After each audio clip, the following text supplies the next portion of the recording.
ากาศแบบนี้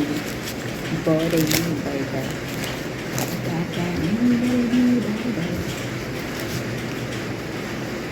แค่กำลังhave morning have breakfast together เก็บดีละ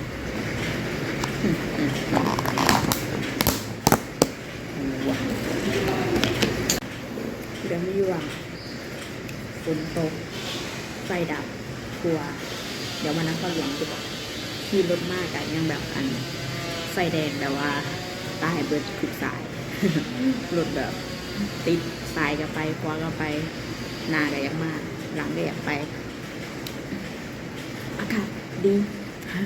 ไฟดับก็เลยบริเวณเบียดนั่งกินเขาเดี๋ยวที่มาเนื้อหายทุกคนมองวิวดีเยอะมากงานมอร์นิ่งเบรคเฟาสต์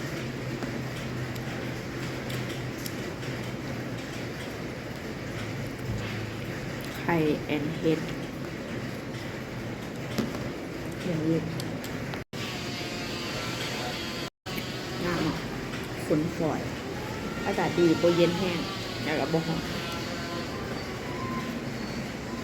แล้วก็นั่งยิดเขาแบบโอ้โคตรแสบเลย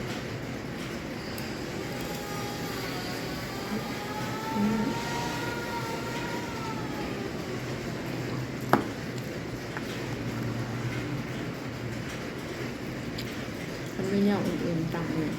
คือแต่มันก็พูด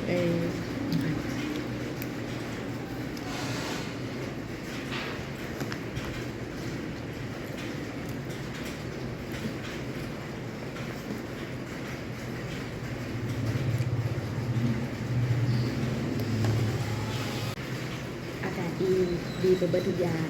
เบียบบริเหตุขอเสียคือมื้อนี้ตื่นมาดันตั้งใจบ่สากแดดแดดกำลังจะเบิดก็เลยบ่มีแนวเห็นแล้วบัดนี้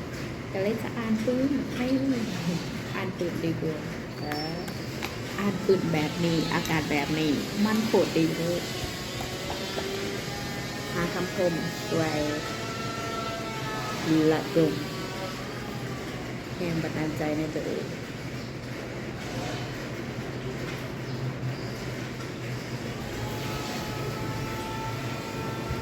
มืออาชีพบ่วัดดวง